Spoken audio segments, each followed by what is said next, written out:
Welkom in Matjiesfontein.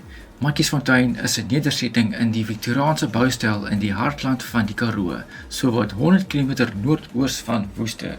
Matjiesfontein is sowat 1 km van die N1 af. Ons gaan nou gou hierso in die hotel in. Maar nie met 'n garage is, maar wel eens 'n draai gaan vat. Waar is die museum?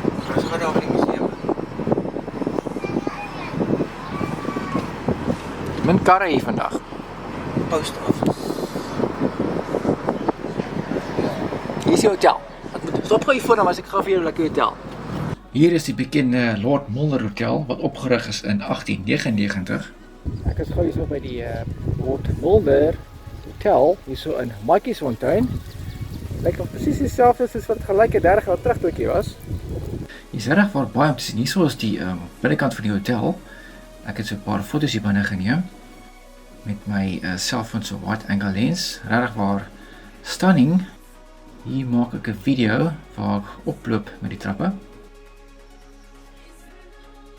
Matjiesfontein is ook bekend vir sy groot stasie. Daar's 'n groot double-decker bus. Onder die stasiegebou is daar 'n reusagtige groot museum. Dis huge. Wow. Hier is ek nou by die Matjiesfontein Museum. Dit is agter groot. Hier is so baie goed om te sien. Om te wys wat hier alles is. Die hoë dak. Omtrent 34 grade hier buite. So, as hy.